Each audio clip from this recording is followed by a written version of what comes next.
Hi everyone, good morning or good afternoon from wherever you are watching us from. Welcome to another segment of Inclusive Reflections where we give men and women voices. We want to appreciate you so much for agreeing to walk this journey with us. We are here to inspire one another. We are here to share the challenges that we go through and so that we can be able to forge ahead every day, each day at a time. And as we promised, we will be bringing you guests that have gone through issues. We are celebrating them that have made it through tough situations. And today is not an exemption. But before then, have you subscribed to our channel? Please, we urge you to hit that button so that you don't miss out on our content. Whatever we share, you'll be in a position to see it, and you can also share whatever stories we share in our channel. And today with us, we have an amazing woman. She has been a good friend for some time, not that long, but we know how to maintain relationships, right? At the end of the day, your network is your net worth. So today, help me to welcome on board and to our channel today, Madam Dionisia. Sasa, good to have you back. Good to see you. Na hii mkutano imekaa. Imekaa sana. We have postponed this meeting over and over again. But it's good to have you here. Karibu sana. Thank you so much. So before even we go further, I want you to say hi to our viewers and you're going to introduce yourself. Tell us what you do. Tell us a little bit of yourself so that we can kick off the show. Okay. Hi, viewers. My name is Dionisia. I call myself Dionisia Mugo. Yeah. The middle name is silent, so don't ask so much about the middle name. Okay. So I'm Dionisia Mugo. I'm born and brought up in Embu. A place called Gatondori. That is Dionisia. Currently I work in Nakuru, but of course between the birth and the Nakuru. Yes, so there's many things. The ones that we are here of to course, get Dionisia, to know. a mother of two. And let me say of three, because if you are guardian to somebody, You're the mother, automatically the mother. Of course, and a grandmother to two. Yeah. Yeah. Two? Yes. Hey, Dionisia. Yes. Already. Of course. Wow. Yes. So that is our guest today, our viewers. And this lady you are seeing here has quite a story. One, she is a cancer survivor. That's how I learned to know about her. But apart from that, sharing with her even before this show started, I got to learn a lot about her. And she is such an inspiration to women. She is such an inspiration to someone that has decided to set a career apart because of marriage or motherhood, because she's here. I don't want to talk about it. I want her to take her back. Ametuambia jina, tumeambiwa by the way jina ya katikati ni silent. I think hata yangu inakuanga silent. Yeah. So she's going to take us back. Usitupeleke mbio. Ulizaliwa Gatondori. By the way, Gatondori is in Embu County. Yes. So utatuambia mumezaliwa mkiwa wangapi, are your parents alive? Tunataka kukujua step by step because guys, she has done class 8 3 good times. Ingekuwa ni mimi na wewe nikoshua tungerusha hizo uniform kitambo na tujipee shughuli. But we want to know, even as we learn about your journey in career, because I understand ulijipeleka mpaka college from certificate. Now she's doing masters, guys. So this is a story that you don't want to go further. You need to follow it up so that you and I can learn. We always say we are here to learn, we are here to be inspired. So Dionisia. Yes. Umezaliwa Gatondori. Nilizaliwa Gatondori. Mkiwa watoto wangapi? In a family of 7. I'm the fifth born. Okay. So I have a brother and a sister who are just behind me. Okay. We are 5 ladies and 2 gentlemen. Okay. And it has been a journey. My dad was a farmer, even my mother. And of course, in a village, the 7 of us, nobody ever imagined that somebody can rise from our family. And I think the village were despised the way people would say that kwa Mogo, that Mogo who is, because we couldn't afford anything. So everybody would say pale kwa Mogo because he's a Mogo known, whereby the problem was singing. People talk of jiggers. Let me ask a question. Yes. Kidogo, are your parents alive? One, my mom is alive. Okay, my dad is not. My dad is not yet. Tell us about the problem that we are singing. Oh my. By the way, ni mashida zilikuwa zinaimba zinajulikana. The rhythm. Of course they were known. If it's not jiggers, it's the rice. On the that tattered clothes. If it were not for the Plan International, which made us get uniform, let me tell you, we could not even have completed even standard 5 or 4. My God. But the family planning, plan international, yeah, they tried to empower. In fact, in the village, they would go pick one child in a family, and I was lucky to be that child. Yeah, mimi nilichukuliwa. Okay. Hiyo ni kumaanisha nini? At least I could have 2 pairs of uniform. Wow. But at times we would go and talk with the tailor instead of me getting the uniform, because I already have to give one to my sister. And sometimes we look back and we laugh about it with my other sisters. And in that family, at least I made it to high school. Okay. We were only 2 who made it to high school. But I'll tell you, even my siblings were not foolish. No. They were very bright. And my dad would try. Okay. My dad tried. I would tell you, he's one of those men who neglected us. My dad didn't neglect despite anybody. The situation, but the he situation tried. which was there, he couldn't afford even to pay for us. You know, it was a shilling or 5 bob in school. He couldn't afford to pay for us. Because now if we are 7 and maybe we were in school, the time I was in school, we were with my brother who is in hospital. I think around the 5 of us, the 2 were already, they were ahead, far much ahead of us. So my dad couldn't afford that 5 bob per child. So what could have happened? Many other times we'd go to school without food. In fact, I don't know what is breakfast. And that is why even now I don't even prepare. Like now where I live, because I stay alone in Nakuru, not in the house. I don't prepare breakfast. I think that thing came to my mind so much, not used to breakfast. You got accustomed to I got accustomed to that. Very few times we took lunch. And sometimes even when we take that dinner, it was only supper, it was only maybe maize boiled. Yeah. And that was it. I do not tomorrow, even if you take the boiled maize, it's nothing you take in the morning. So that was the life we had in our village. But I thank God, because our parents were very God-fearing. They taught us in a way, a very respectable way, and a way of being contented with what you have. In fact, my village people will tell you, we never went to anybody to borrow. Even my uncles who had money, we have never gone to say, can you give me this? My mom taught us, if it is maize you are eating here, you will have that. I think we got used to that. I think there is a day I shared in a post the other day, seeing how much people are willing to do anything to show off and to compete with the other. I don't know whether you saw the post, and I was asking myself, why is it that right now whatever we are selling to our children or whatever gospel we have out here is about competition? We are willing to neglect our integrity and to compromise to get things that we can survive without, because truth be told, Dionisia, hata kama hamkuwa mnakula breakfast, bado mlikuwa mna survive. Tulikuwa tuna survive. And I'll tell you, hivyo nakwambia, even if tungesikia chapo zikinuka kwa neighbor, I do the nearest neighbors were my uncles. And they could have owned chapatis. Hata kama tungezisikia, we couldn't go to borrow those chapatis. No, not us. I think kuna vile wazazi wa kitambo walikuwa wametutune in a way that, and I thank God, because the same morals. I think I carry the same morals. Even my children, I'll tell you, even if we are bringing them now, I'll tell you they carry the same morals. I usually tell my daughter in school, if you miss this, and I will tell you, even if my child comes to this house and find something here, she will never pick anything which does not belong to her, to her mother, or to their house. Wow. Because that is how we were taught. And I also want to teach them the same way. So that is how we were. It was not right. It was not easy. And it was not until I did my class 8, then Gatondori Primary School. And then my sister was in Form 2. And my dad told me, no, you know, even if you pass with flying car, you know, that was the language. Even the success cards. Pass with the flying colors. I hate the way they used to be honest, and you could tell this honesty is very real. No, for this one, I'll tell you the truth, I can't afford. And you know, my other sister, who was older than me, was in the same class with me. So for me, you're in class 8, both of you. We were in class 8, both of us. So I did well. She was not very far, but now we were told, even if we pass both of us to high school, my dad cannot afford to take us both of us. So what do? My dad approached my sister. Go back to class 7. No, she took class 7 or class 6.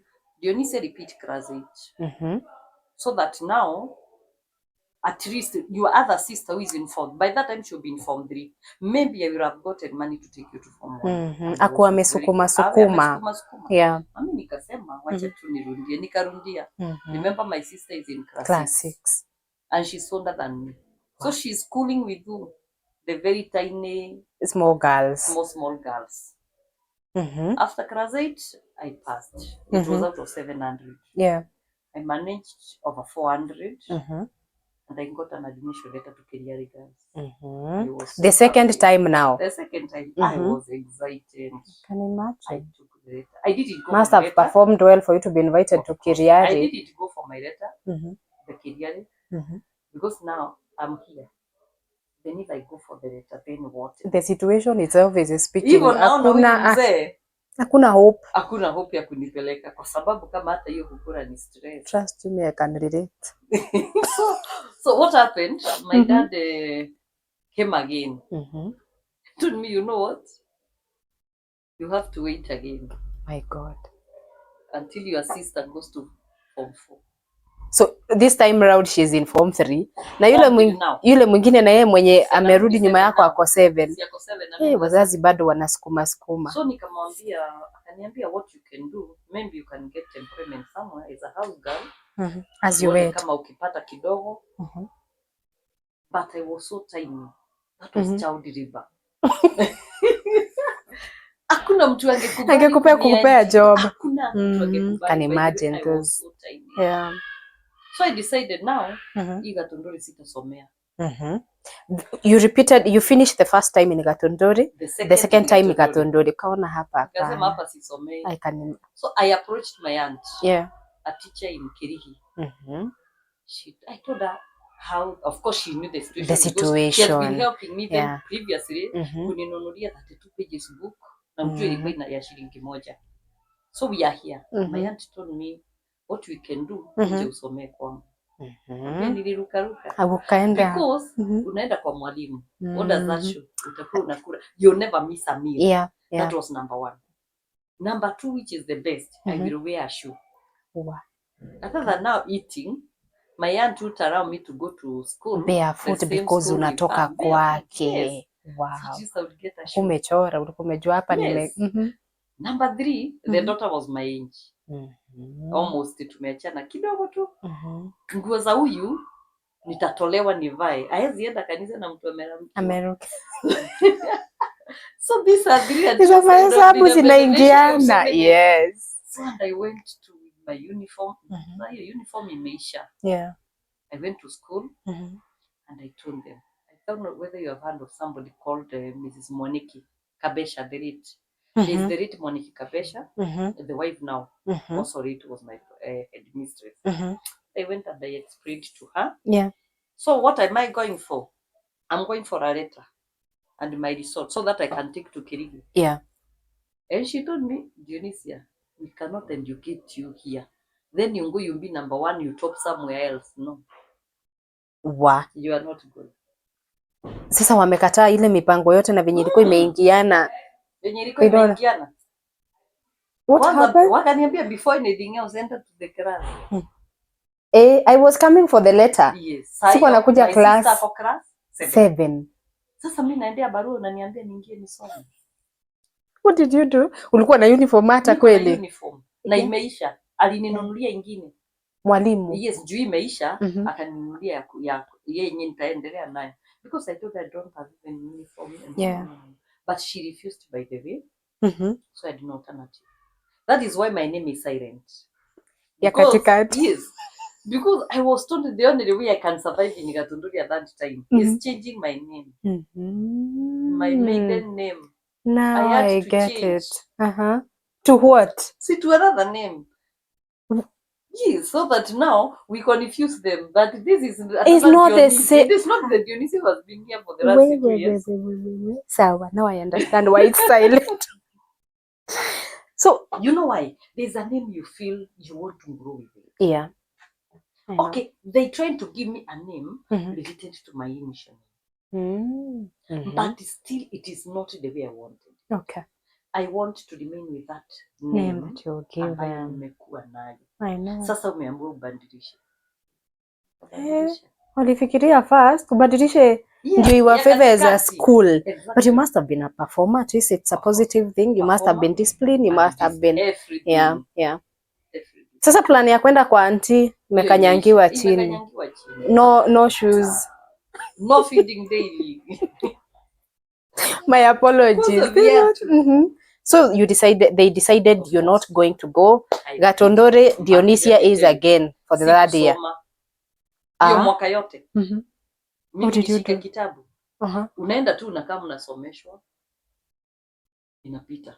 Unaenda nyumbani. You know I was so demoralized. I can imagine. I don't know even if I started now. Whether there will be hope. So the whole of that year. Kati inakuja, exam inakuja, unafanya. Unapita tu. Because these are things I've done 2 years. Yeah, that is the third year now. Nikasema ile sijui. Ile najua. Nikaishia hapo. That is what I did. And I'll tell you the truth, by the end of the year, I ended only 3 months. The whole year? The whole year. I ended 3. It's okay, you are tired. It's understandable. Completely tired, demotivated. With a new name, trying to adapt to it. Because even nowadays my villagers call me that nation, my age mates. Wale wametoka Katunduri tuko age moja. Wale tulisoma now, they don't know I changed my name. Kwa sababu wengi ni wale tulikuwa na hope tutaenda form 1 pamoja the previous year. So they have left me with the people who are not even my friends. They are not my peers. Can imagine. They are people who you had left in class 6. They're the ones you have with. So it was demoralizing. I know. I decided it's okay. So I did class 8 and I was called Ndagaya. That is where I went to form 1. At least this time our dad was like... Let me tell you, the villagers walikipata. I think dad knocked each and every door. Asking for help. Asking for help. Nkako na relatives Kirinyaga akaenda kutafuta. But at least I joined form 1. Now I've left my sister in class 8. Is there hope? No. So I'm in form 1. My sister was also bright. She gets admitted to Ndagaya. The same school. Will she join? And she joins me. Okay. I think my dad paid only 5K. And alianza kufukuzwa within the second week. Now you do form 1, at least they usually give somebody time. So we are going home together. Today we are sent home. Tomorrow I'm in form 2, she's in form 1. So every time and then we are walking together. And she told me, you know what? Not again. Not like you. You know, for this one, if we continue both of us, be assured that you won't finish. So akatoka shule and akapata job ya akaajiriwa house girl. Yeah. I continued. The whole of form 4 was tough. Would you say she sacrificed for you? Oh yes, and she knows I appreciate her. If there's a lady my sister sacrificed for me, at least, and let me tell you, she knows. I know. You have shown her enough. I have shown her. That's when she will tell you. Thank God you never forgot. We have a tendency of forgetting. She will tell you. I have shown her that I really appreciate it. Because even after I was diagnosed with cancer, she came and stayed into my house for 1 year. 1 year? Yes. So that really I can do anything for her. That is nice. Yeah, so because when you relate from those years, somebody sacrificing for you that time. I can imagine. Then now you are in another phase and she's here for you. Yeah. It is not easy. It is true. That is true love of siblings. I wouldn't say the rest did it, but this special one, this one. What would you want to tell her to that camera? Yes, if at all she will see this. She knows I love her. And I think there's a time I showed that appreciation in front of a very big crowd. Okay. I did a surprise for her during my graduation. In fact, instead of me celebrating myself, I celebrated her. That was nice. In front of everybody. And I know she couldn't also hold that. Yes. I love that. I love my sister. One day, I love her so much. Wow, that is nice. Yes. God bless her for what she did. That has been a journey. I want to tell you about form 1, form 2, form 3, but it was not easy. But you completed. Hata kumaliza form 4. Ni neema. Ni neema ya Mungu. In fact, form 3, I had given up completely. Never thought of dropping up. Nikaenda interview Don Bosco nione kama watani sponsor. They told me nimechelewa interview, nikarudi Ndagaya. My sister by that time akapata kibarua kidogo tu Kenya Plan International. Yeah. Huyo mwenye nilikuwa nataka amalize nikirudia hiyo miaka 3. Hiyo ndiye alipata some bursary. Akawaambia about the sister who has been dropping. Yeah. They gave me a check. They came through. Came in. See, that time there was coffee. Kapata tu pesa kidogo. So by the time I finished Form 4, I had a balance of only 3,000. But I'll tell you, niliona Mungu. It was not easy finishing that. Yeah, so me sikuenda college. Yeah. Bila watu nowadays watoto unamaliza unakimbia kuingia college. It's called a system of primary. I didn't. Because I got my firstborn immediately after school. Immediately, because I was 21. I was 21 by that time. Yeah. Then the second born followed, I think 5 years later. So I don't have an opportunity of going back to school. So you got your firstborn in a marriage setup? Of course. Okay. Even the second girl. Now, let's talk of education. Because I understand right now, Dionisia, my viewers, she's doing her MBA. Yes, I'm doing my master's. But unajua siku hizi watoto wanapata challenge kidogo wanakimbia. Yeah. Mimi nimejisomesha. At what time? I wanted to do teaching because of my aunt. Motivation too by my aunt. Yeah. Now, my aunt told me, go to Kigali, apply for this. I applied. But my dear, even the 3,000, the balance I had, that I didn't pay. So your certificate is still stuck. My certificate was still stuck in school. Until 2004. Yeah. It's when I felt, this one, I told my aunt what I'm thinking. And that time you're in marriage? Yes. She told me, I'll pay for you. Oh. My aunt gave me 3,000. Kind of certificate. Nikaanza kusema sasa. I can do something. Unajua tulikuwa tunafikiria nini? Anybody. Ukienda kidogo tu ukimaliza Form 4 computer. Ukimaliza anything computer. And that is where I was. Computer. But I did I know iko ka computer naona ndio itanifungulia njia. And I'll tell you it did. Ulienda ukafanya computer bado ukiwa kwa ndoa peke yake? Moja peke yake. What do you mean package moja? Si ilikuwa inaitwa nini? Introduction to Windows. Ama it was it was an introduction. You only computer you do 4-5. Yeah. It was introduction to Windows. Hiyo ndio unaonyeshwa hii inafunguliwa hivi. That is the only thing I did. But nikalipa, we were paying 500. Nikalipa 5. Juu kuna mali nilikuwa nimepata kibarua. No, before that I was in business. I think I have sold everything in this Kenya. I have sold everything. Hakuna kitu hujauza? Hakuna kitu sijauza. Yes. So wow. I have sold in the market. Oh my. Until I lost my own property. And let me tell you, God brings people in our lives with a purpose. That is very true. One elder from our church was sent to me by God. He was called Elder Kirago. Father to Monica Kirago, our citizen. And Elder Kirago told me, Dionisia, he used to call me Mama Show. Let me tell you, I want you to come and I want to encourage you.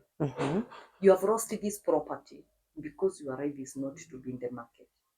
God has a purpose in your life. God wants to take you somewhere. But you see, I was in such a big problem that I couldn't see where he's saying God wants to take me. I understand. So for me, I was wondering what is Kirago talking about. Anaongea nini anasema? Yes, by the way, I couldn't.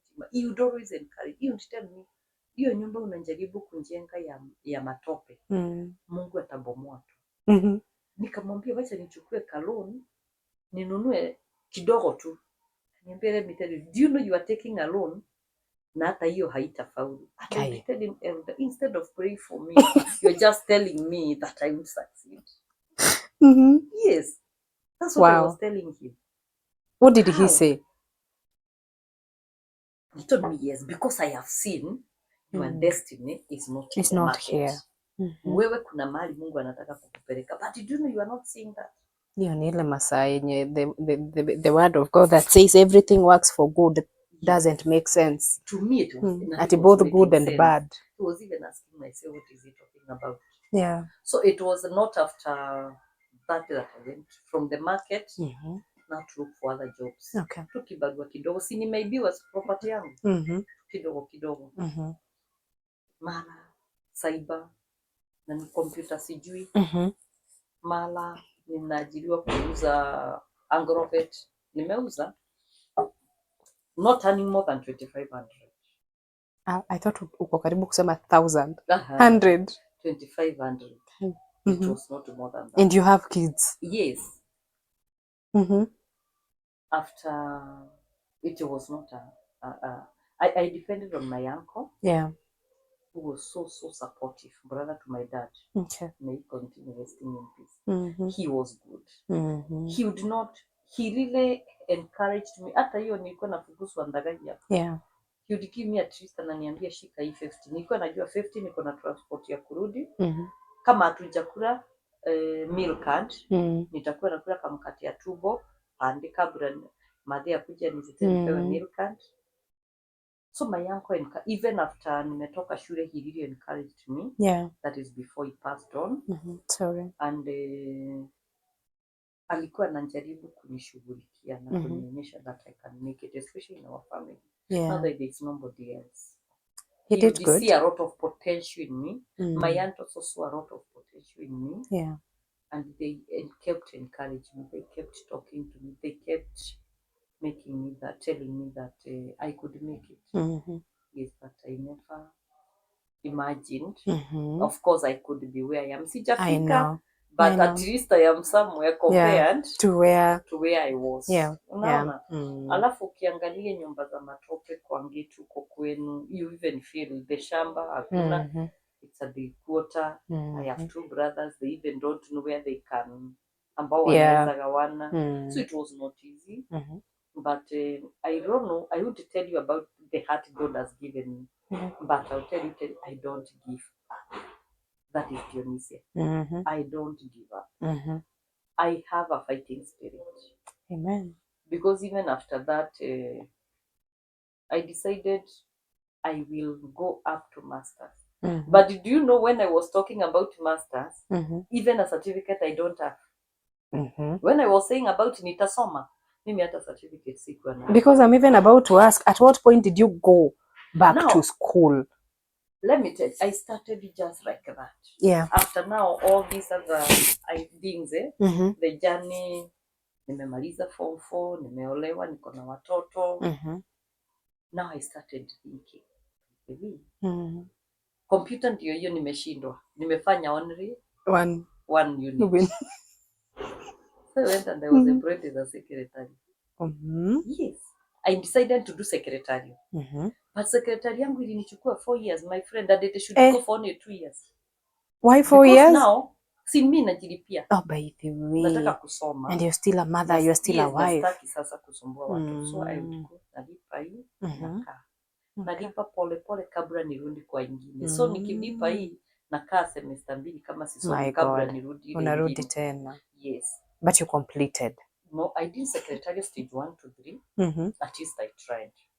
Now, nimeanza kupata tukibarua kidogo kidogo. That's when I thought, hapana, I can do a diploma. Nayo nilisoma nashinda. Nikaingia University of Nairobi. Walikuwa na branch Embu. I did a diploma. This time you're doing diploma in what? Business management. Then I got now a job. Yeah. Ile tu kibarua ya kuosha kwa NGO. Ilikuwa inaitwa Afya Plus. Ilikuwa naosha store na kupanga. Kazi yangu ilikuwa ya store. Yeah. Kupanga. And you know, when they were employing me, because where I was being given 10,000. A friend told me, these people will give you 40. And you know what my mind told me? Ataki nipate job. Kama napata 10. Na ninashindwa kuipangia. Juu nilikuwa nimetoka kwa 2500. Mtu wa 25 utapangia 10,000. It was too much. It's a lot. That was too much. Then you're here telling me of 40. Then you're telling me to go in an interview panel and ask for 40. How? Utaki nipate job. I asked for 25. You did not ask for 40. How? Na nikiambiwa how? Na nikikosa job, how would I ask for 40? 40 is a lot according to you. Si hata 10 najaribu kupata my friend. Nimetoka kwa ngiri 2500. Hakuna mtu alikuwa amekusaidi chata kwambie hey NGOs are niitishe 40. Huyo mwenye alikuwa ameniambia was already in NGO. Kaniambia niitishe 40. Ukaona huyo ni enemy of progress, ni kunitega. Nikisema 40 hawawezi. Nisipewe job. But they gave me that 40 after asking for 25. They don't pay 25. Okay. The position I was given of his stores assistant, they couldn't pay for 25. So they had to give me the 40. The 40. How was the feeling? Wait. Tumetoka 25. Tuko 10. Sasa tuko 40 from 10. Yes. Imagine that increment. Yeah, that was too much. Wow. Hiyo pesa ilikuwa inabaki. Ilikuwa inabaki at the end of it. Yes, my can imagine by the way. Na balance. Baka nikaenda that is when now I started thinking. Akile shida iko kwetu. Kutawai simama kagari nyumbani. That was my si mamangu tu mtu akuje asimamishe kagari. Asemange. My mama sikia kwa sawa. Now hapo ndipo akili ilianza kuchemka sasa. Anza kuamka. And get a loan. You know people say usichukue loan ununue gari. Mimi nilisema no. Do you know that's what I did? Unasikia watu wakisema usichukue loan. Madam, you know what I told myself? Nitanunua hiyo gari. Na hiyo shamba mnaniambia nianze na shamba. Bado nitainunua. That is what I told myself. No. I would move with somebody's piece. No. I love your self drive. Yes. Na ujue when I was doing driving, nilikuwa nimeajiriwa secretary na mtu anaitwa Gerish. I know the guy. Mimi hesabu ya kegi nimefanya. Kegi nimeuza. Pombe nimemfanyia mahesabu ya pombe. There was a secretary. And the neighbor alikuwa na driving school. Gerish was doing Cyrock. Alikuwa anakopesha pesa. Yeah. Then he told me, of course, some of my JD was to collect these debts from those people, some had devoted. And one of the devoters was who? This person in the driving school. What did you... Dionisia, what did you do? Yes. You know, I went, I told him, my boss has told me. Has the boss told me? No. My boss has told me, you owe him money. So that money, because you are not able to pay, I should start classes. I should start my classes actually tomorrow. Are you serious? Oh yes. You know how to think very fast outside the box. Fast. And I told him yes. Oh yes. And because of the debt, ulikuwa unajua huu mtu haezi enda kuuliza boss. Na ni mimi bado naye huyu amenitrust kuokota ndeni. Kwa hivyo hata ataenda kuuliza. Sawa. Kwa hiyo pirika driving. Then watu wanione wakijua hata nguo ya kuvaa sina hata kama niko hivi. Alafu ninafanya driving. Mimi. Shawaiona zinaitangwa nini dreams zile zilikufa, yangu ilikuwa imekufa. Unaanza kuzifufua. Badala ya focus naanza kudrive gari. Na drive gari ya nini? Naenda driving ya kufanya nini? Nitawai nunua gari maisha. Na ile shida nilikuwa nayo. Haingekubalisha huku ukifanya vitu zingine at that particular time. So I did that because Gerish had so many vehicles. Okay. I imagine as a secretary naweza nituma tu. Yeah. Chukua kagari kimbia. Aniongeze mshahara kutoka 5,000. At least angekuwa amenipatia. No, I was earning 4. Nikaona hayo anaweza nipatia 5 kama ananituma. So that was what I was thinking. Okay. So mimi nimejua kudrive gari. Sasa wewe unjiulize nikitoka nitasema pesa ilienda wapi? But Gerish was so good. What did he say? Ulimwambia ile deal yenye ulifanya? Yes. Akasema? Hakuna. Nilimwambia nikate kwa mshahara, but alikuwa amebakisha na 2,000 zangu. So anakata nini? Hakuna. Already the money is supposed to give me is 2K. Driving is around 7. Kwa hivyo atakata nini? Hakuna. Ni kata. So niambie tu Dionisia. Na akaniambia you have a lot of potential. Dionisia, you are going far. That is what he told me. And in case you need any support, don't hesitate to come. Juu nilipata job ingine when I left his office. Okay. So that has been a journey. So ushafanya driving, umelipwa 40 ukajua mimi nasimamisha gari home. Sasa saa hiyo nimefanya, nilikuwa na hii nakwambia nini yangu. Driving ya business management. Sasa nikaitwa job nikafanya.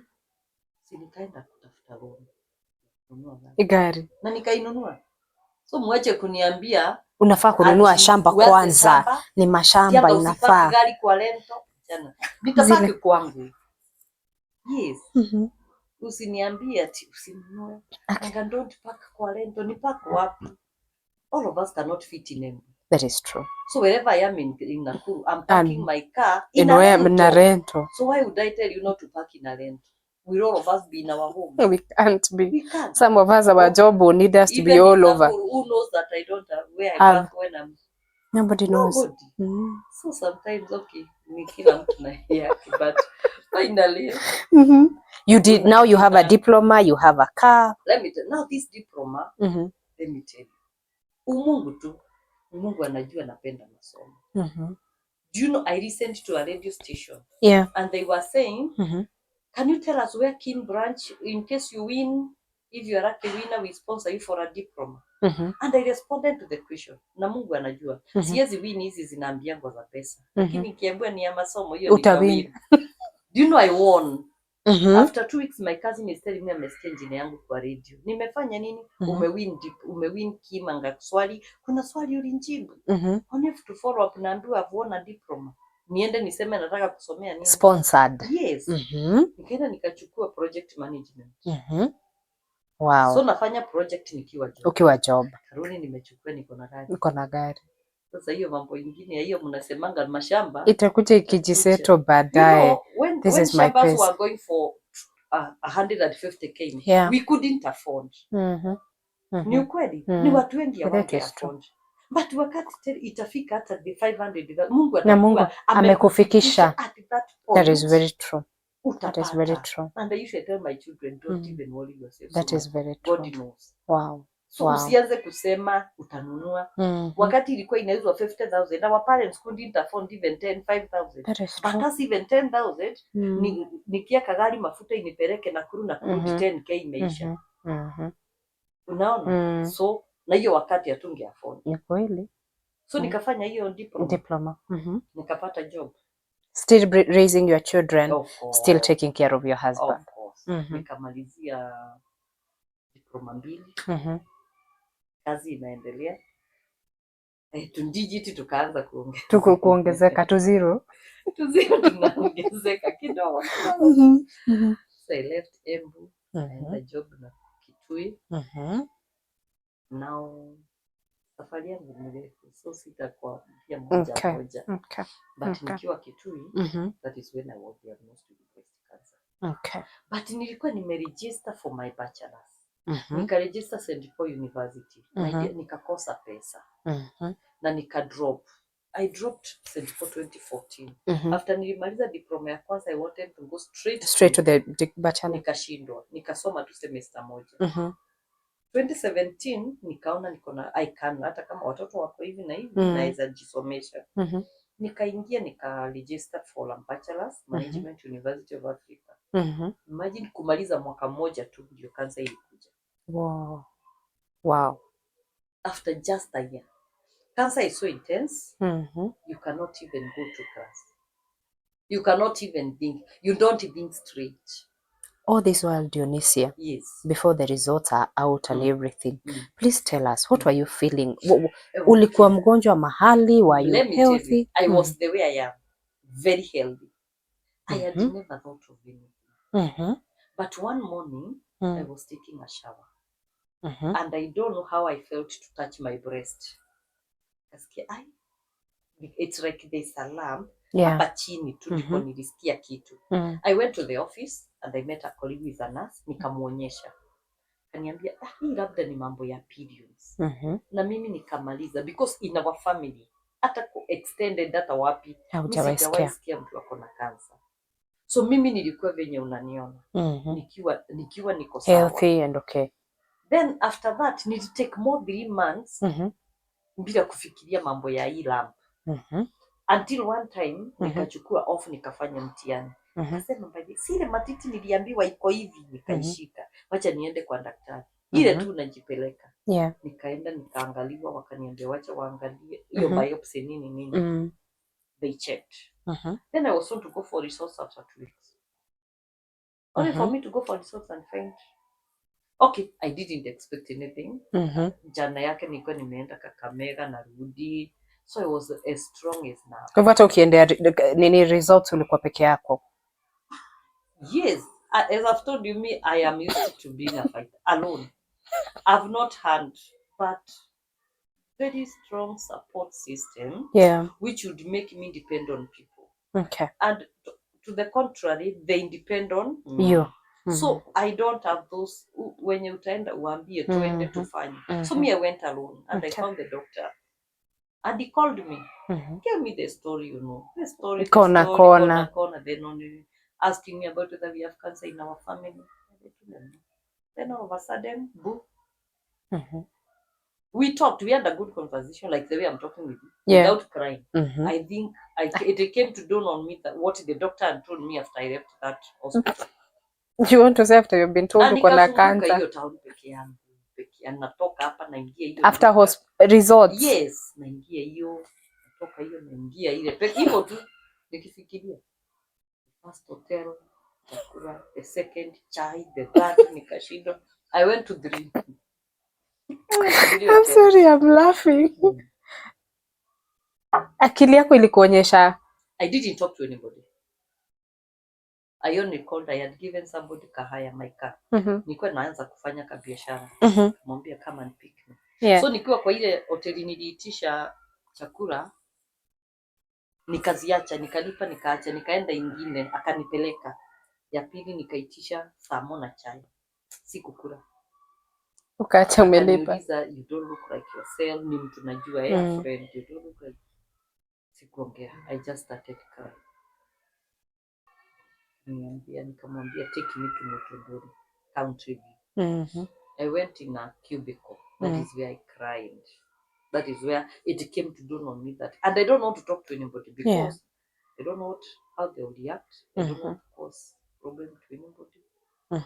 So it was over. So you thought you were strong enough to handle it on your own? And let me tell you, before I got somebody whom I could talk to and somebody who can walk with me, I will tell you I was strong. Because the following day, my sister-in-law had roasted the husband. I left Embu, nikaenda kwake Maombolezi, Nyeri, na nikarudi and nobody knew that I had anything. And I drove myself alone. Yes. At what point did you tell your family? And after how long? I told it. That week. The following day, my aunt was going to Nairobi because I decided now let me go to Nairobi for checkup. Of course, to confirm, I went to Arakan. I went with my aunt. I told my aunt. No, she's the only trying to talk to me, but I didn't tell anybody else. Because if you ask me, I'll tell you I have cancer. So that is how I was breaking the news. So even my other ruthlessly. Sister, yes, the time my sister came to know, hata hakuwa anajua, nimwambia give me 20k. Nimwambia nitakukopea somewhere. Nikamwambia sana. Alafu akaniuliza something, there's something I had bought. Unanunua ya nini? Hai? Kwani utaki kuongea na mimi? Nikamwambia daktari amesema niko na cancer. Just like that, I didn't know how I really hurt her. Did she think it was a joke? Si nilisema na nikamwacha. I just talked, I felt tears and I left. But mwenye walikuwa naye kwa shop alishindwa nimeongea nini. Alinicall immediately. Nikamwambia yes. Hata kesho Monday anataka come for surgery. Yes. Okay. That is how it started. But I wasn't sick at all. Yes. Please tell us about the journey. So from there I went to Arakan. They confirmed that I have cancer. But I had been praying niende waseme hasi yenyewe. So after they confirmed, I cried. I have a cousin who accompanied me. I didn't want to talk to many people. until I get the confirmation. Yeah. Even after I came, I didn't want to talk to many people. I went for surgery without even talking to people. That's when I felt I would really break. I think I need to talk about it. And I didn't tell anybody. I just wrote in Facebook, cancer, and I kept quiet. And I put the emoji of tears. Then I wrote in another group, it was knees on, praying on your knees. There's a group that was, I told them to pray for me. That is when I came to, and most of my friends were in that group. Okay. They really came in through for me. They talked to me, reaching out to me. But I was so green in that field. Would you come on me? You don't know anything. You can imagine. Know anything, yes. But after surgery, they removed one of my breasts. Was to recover for a month. So everybody has known. And the ones who knew, they supported me. Yeah. Then once you recover after surgery, you go for chemo. So me started surgery. Some start with chemo depending on the tumor, on the lump. So me started with surgery, then chemo. I did 8 sessions. By the time you came to realize, it was in what stage? It was in stage 3. It was in stage 3. So it had to be, the surgery had to come first. It had to come first to avoid it spreading. Okay. Because there were so many lymph nodes which had been affected. I think they removed all the lymph nodes on this side, because when you're working, I can't do a lot of many strong activities on that side. On this side. Okay. They removed so many lymph nodes, and the surgery was very successful. Then now I started chemo. And that is when I was cancelled about what to expect about losing my hair, the change in your nails, they turn black, the feet, you change, also your face. I think I was so dark by that time. My nails were all black. Did you had long hair back then? After I knew I had cancer, I cut my hair. Napenda kuruka mbele. Yes, I just you went and cut. So that ikienda kung'oka yote, people won't realize. Wataona tu niko na short. So that's what I did. Kaki you. Yes. And did you know, after my hair fell, I didn't wear a wig. Ulikaa hivyo. Mimi nilivaa wig after first chemo. From there, I felt no. Hata sasa I decided I was a counselor even nataka can. People would come, they would see now this one. Kanaenda hivi. Nywele and you are not even afraid, you are not shying off. And they would come, we would sit, and some nurses would tell me, can you be talking to that one? She's so down. But I had so many friends who would come and stay with me as I get chemo, because chemo pulls you so down, it pulls you so down. Yeah. So I was also in such moments, which I would be pulled so down. And I made so many friends, because they would see I'm not fearing, and they would ask me what is that power, how am I able to do it, and I would tell them. Why were you that strong? Agreed. Yes, we agreed with them. Now let me tell you. Even if I cry and die, somebody else will be dying because of road accident. Is that cancer? No. Somebody else will be killed because of this. So even if you die, utatuacha na tutafanya nini? Na tutaendelea. Yes. And I told myself, I immediately the doctor told me I have cancer. I googled and I saw that breast cancer survivors, 88% survive in stage 2. I didn't know the stage that, and I told myself, 88, I am in that 88. That is how I went checking. And I told myself, whichever ratio of the survivors, the percentage, I am in that one. It doesn't matter. Wow. Hata kama stage 4 wana survive 10. Mimi niko hapo 10. Yes, I'm in the 10. Now I get where Lona gets her strength from. That is what I told her. I told her whichever. I met her the other day, and even in the middle of her radiotherapy and everything, she is just strong, and I'm like, now I get where she gets it from. Even if one is survive, ni mimi. That is nice. I am in the and that nobody told me about it. It is me. Because if you are told by somebody, sometimes you might be on the way. I want to be like Dionisia, but you cannot be me. That is true. But like Rona, she has that strong will. She has the moment she reached out to me, I told her, my dear, let me tell you, we are making it. She was a good student with you. I told her we are going nowhere. Yes. until we see our great grandchildren. You know, my grandmother is there. Mother to my mother is alive. And I usually say I'll be like her. Yes.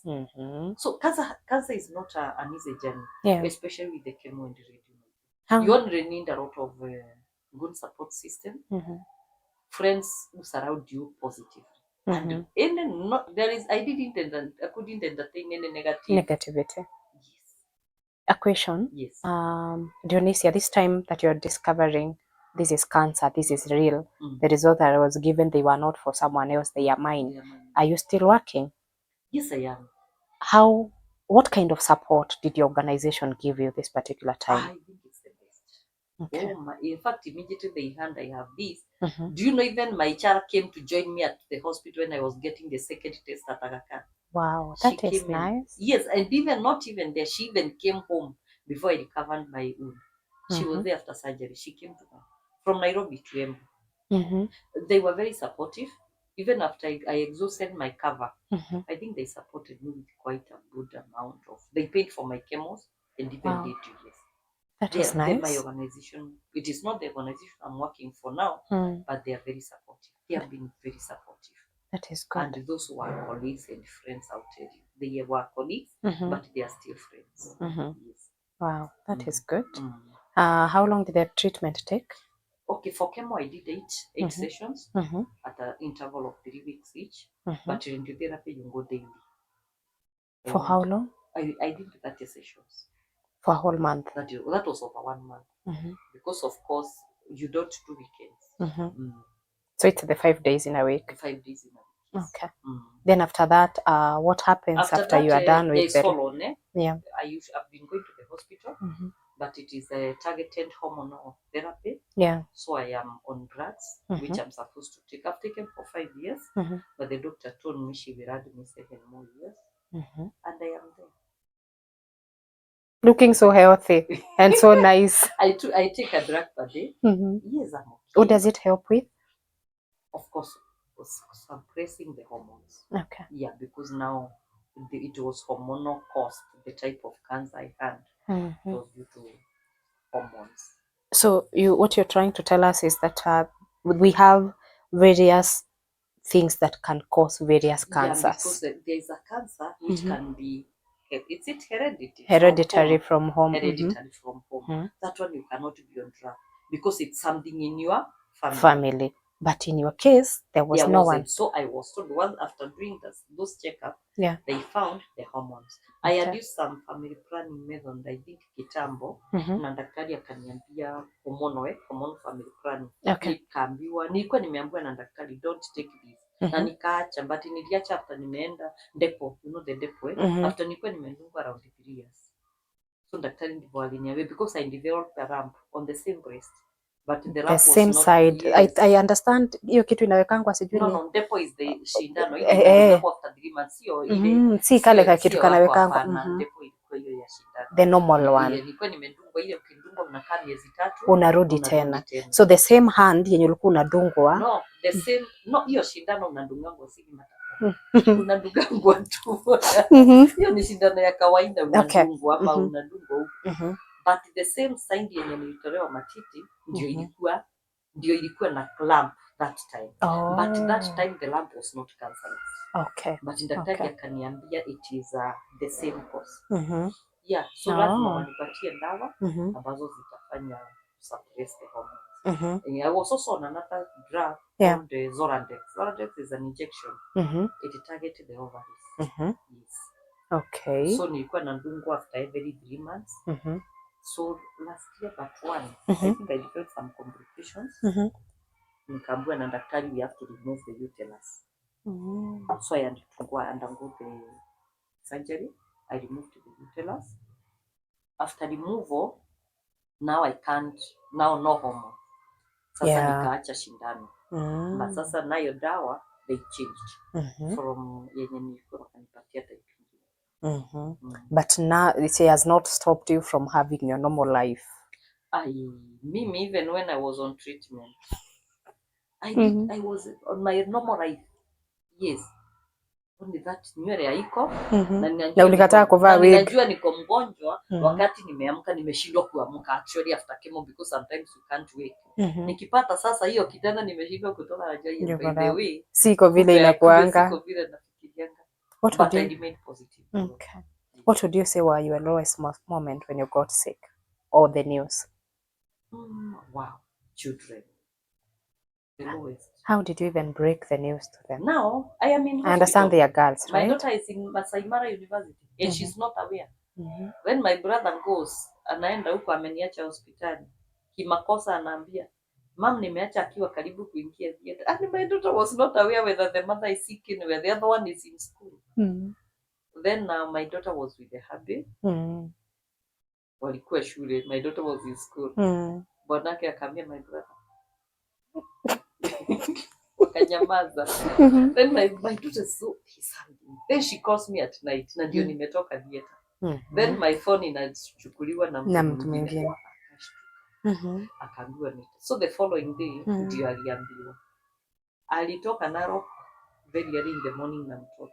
Walipata nikidischarge hospitali. Tukakuja na sometimes we don't, the life we live is not ours. Sometimes God gives us strength for the sake of the rest. We support them, our parents.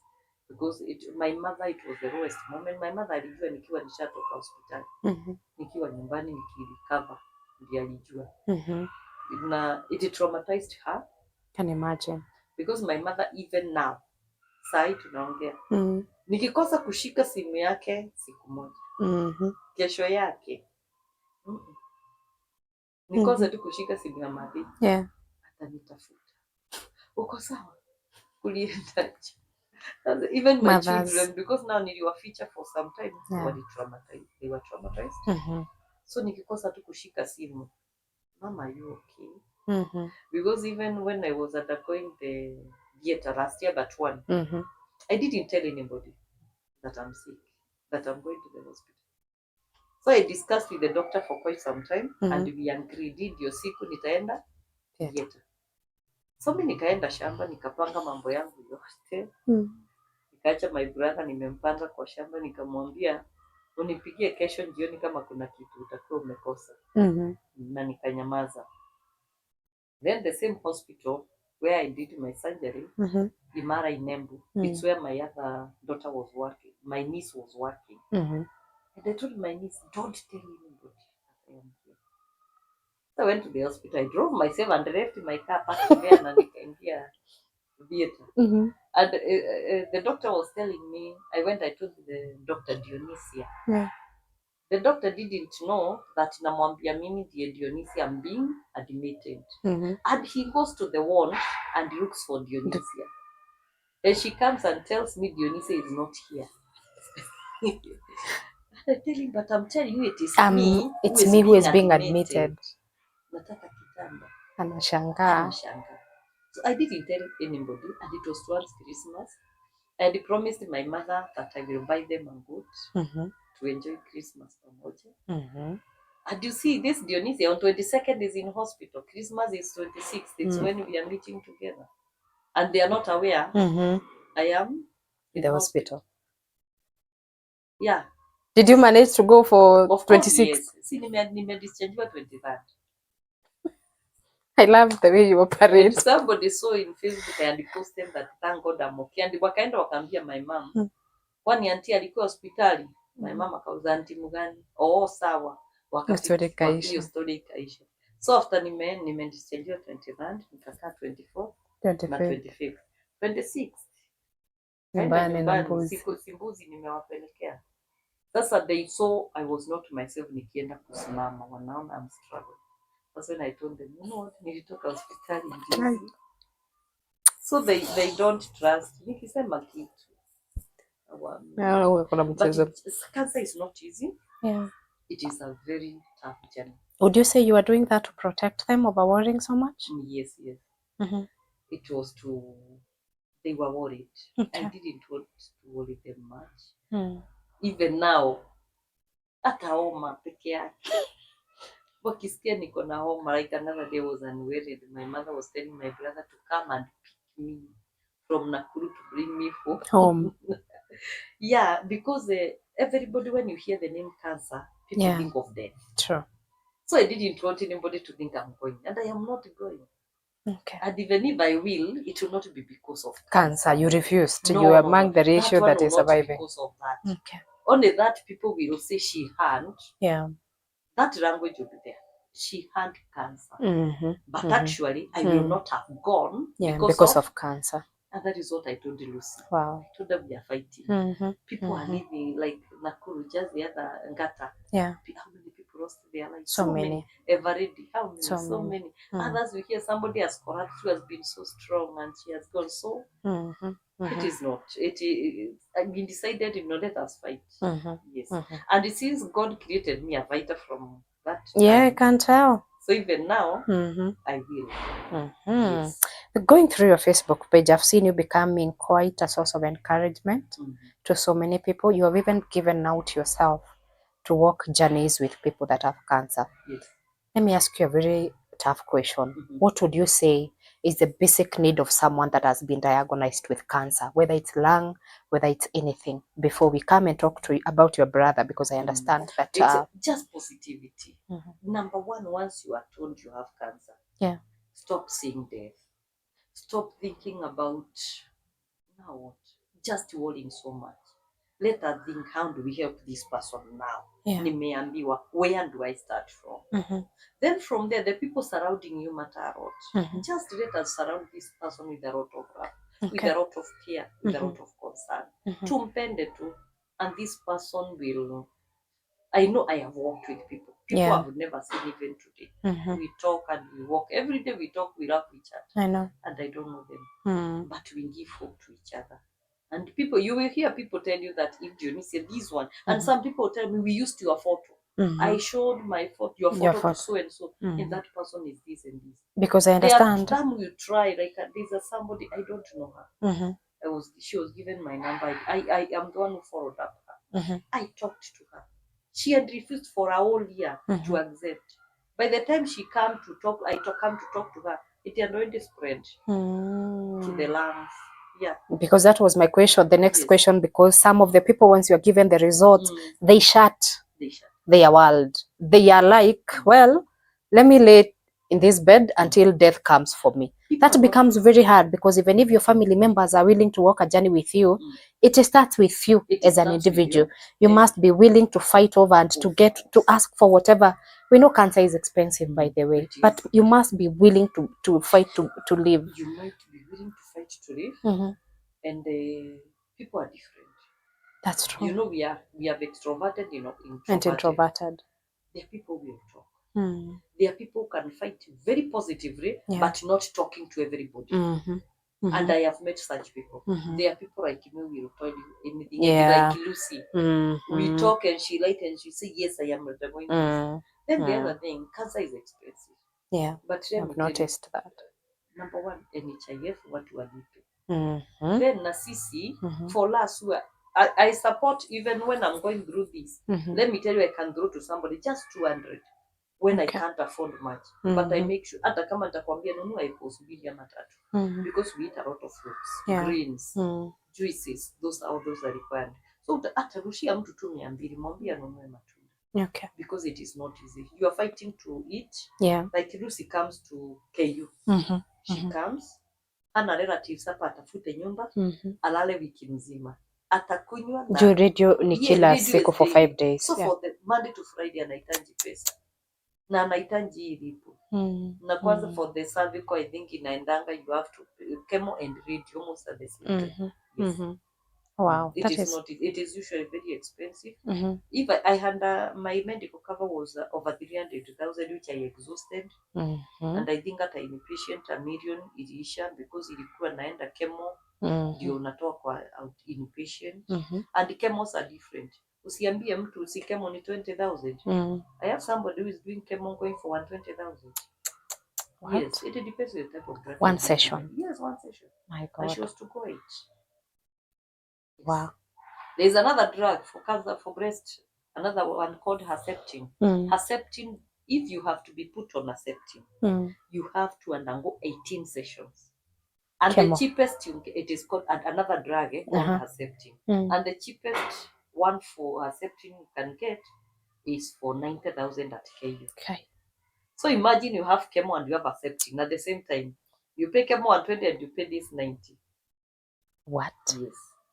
That is how it is. It is not easy, but God has given us strength, friends to work with us, and we are here.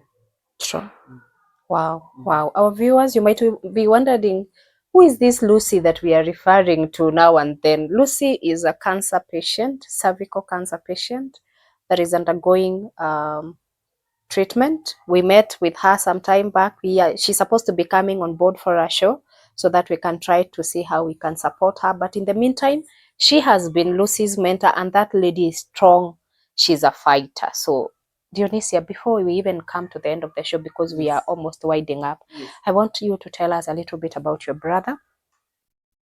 Because I understand, according to our conversation, still he was diagnosed with cancer. My brother has been okay, very okay.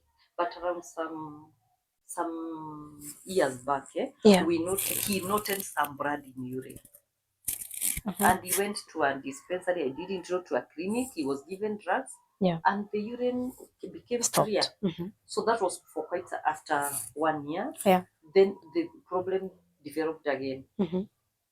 So around 3 or 4 times. So last year, he was not able to, he had a problem with his chest. He went to General Hospital. He was diagnosed with TB. And then I told him, my bro, hebu ongea na daktari, usikie vile atakwambia. My brother is a casual laborer. So I think kuona kama anatusumbua, he didn't talk so much about it. Ile alikuwa tu akipata ndawa anaenda inaisha, na akapata hii problem ya urine.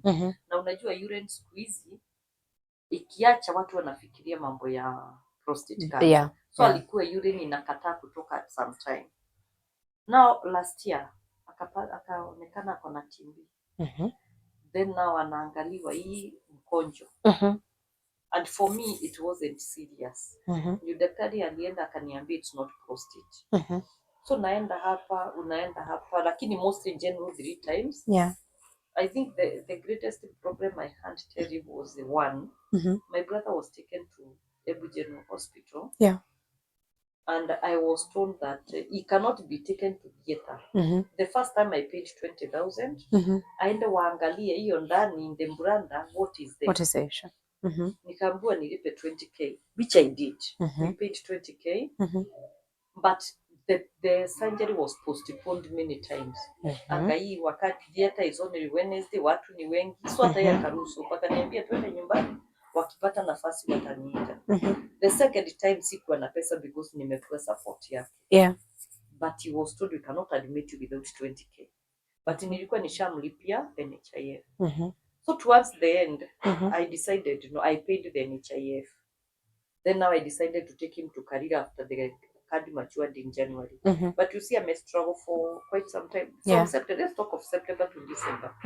Karira, I took him on 9th of January. That is when, after staying for 2 weeks, he developed a brand clot on the leg. But all through, they also noted there was a mass in his brander. A mass in the brander. They told me they cannot get a biopsy because he has a brand clot.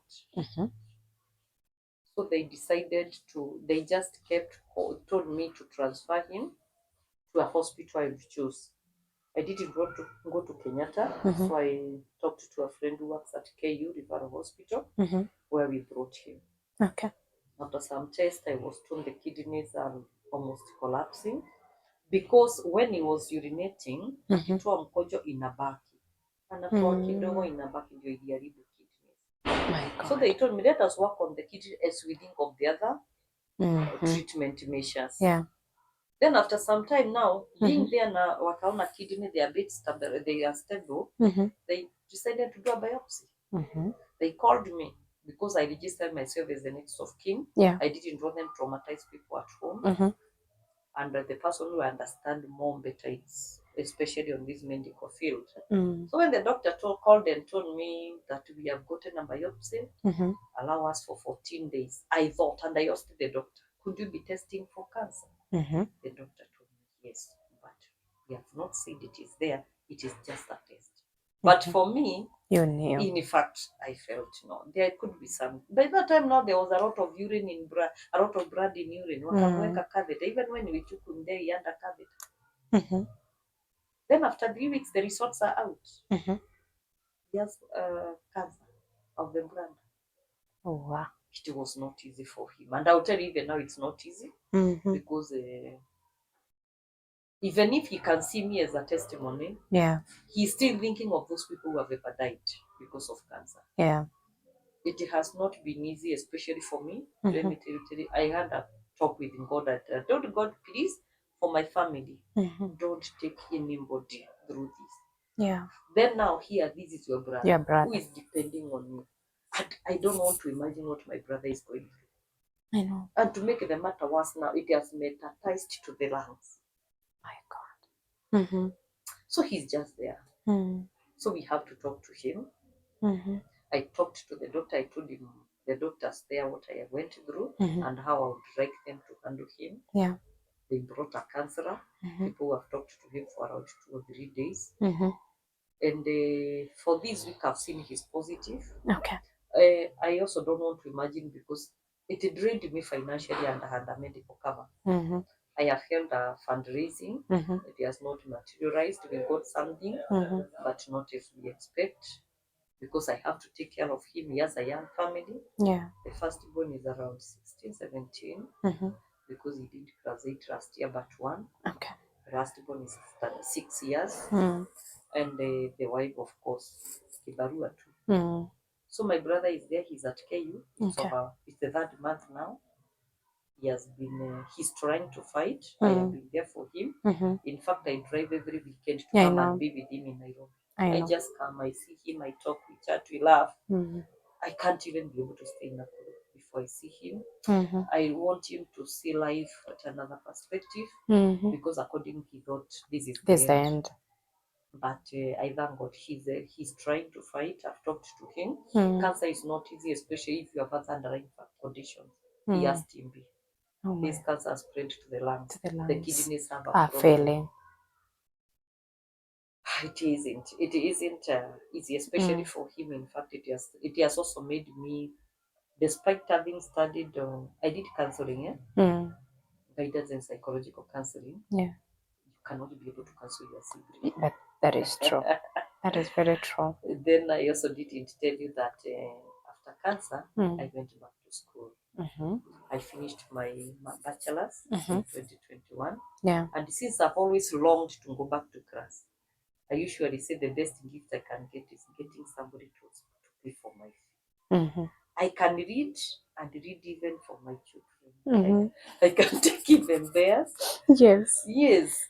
It's only finances which limit me, especially right now when my brother is here. I can't. I know.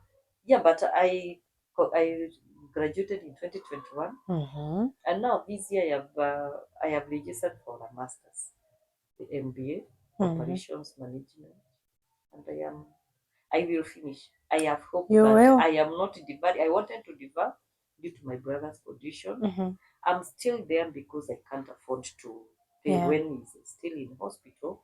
So I'm just there thinking whether I will continue.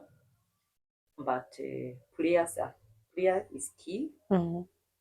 And once you pray, God has always walked with us. And I have been telling God to walk with my brother. My brother losing hope. Yes, I don't want him to lose hope. I'm really trying to talk to him. God will provide. It's so nice. Your story is so inspiring. And for the sake of our viewers, for the ones that have been following us, we wish to ask Dionisia for you to share your number. I know that you'd need anyone. You've told us even 200 can go a long way for a cancer patient. So she is going to share her number for whatever help or assistance you can offer her so that she'll be in a position to assist her brother who is in KU. Even being here, by the way, it's a sacrifice. I think she did not even manage to see the brother around lunchtime so that she can come for the show, and we don't take it for granted. So my dear, if it's okay with you, also for the purpose of anybody that has a cancer patient or anyone that would wish to talk to someone because of things they are going through, I believe that number is going to serve the purpose. Sure. And I believe that we can become a blessing in one way or the other. So please, Dionisia. Yeah, I'll share my number and also your social media platforms, if we want to find you. Yeah, I also tell anybody who has undergone through mastectomy, maybe you lost one of your breasts and you don't know what to wear. We usually give boobs. I have friends who donate. So please get in touch with me, especially for the sake of your friends or your neighbors, because we have found some wearing even dirty clothes for them to show, for a woman that having a breast raises your self-esteem, and losing one and you don't have something to wear, it makes you lose your esteem. So please don't see somebody servant you thinking you can't do anything. Ensure you send them to me. I will, even if I'll not have a boom to give, I will make sure that I connect them to my friends and we will be in a position to support. Yeah, so my number is 0720 36 1109, 0720 36 1109. In Facebook, I'm Dionisia Mugo. That is how I refer myself to. In Twitter, I'm D. Karemi, Dionisia Karemi. That is the silent name has come finally. Yeah, so I think even Instagram I've not yet. I am there, but maybe Dionisia Karemi or Dionisia. I think it's Dionisia Karemi, and you can get in touch with me anytime, anywhere. If you need help, if you need somebody to talk to, especially if you are undergoing through such, please get in touch with me. Be encouraged. You can also make it. If you didn't make it to be educated by somebody, you can educate yourself. Let us empower ourselves, not to wait to be empowered by somebody. Thank you, viewers. Thank you for listening. That was such a nice, wow. The last statement, don't wait to be empowered. You can also empower yourself. Well, viewers of Inclusive Reflections, that is my take home. Usikae hapo tu ngojea ati vitu zijiran. You can also decide to challenge yourself, make a sacrifice, because this life is all about sacrificing. We want to come to an end of this show today. Thank you so much for tuning in to Inclusive Reflections. Please, if you have not subscribed, we kindly ask you to subscribe so that we can reach as many people as possible. We are here to encourage one another. Hii safari ni mrefu sana, unahitaji watu. And we meet here again until next time. May God bless you and keep you. Keep it Inclusive Reflections, where we give men and women voices. Until next time, goodbye.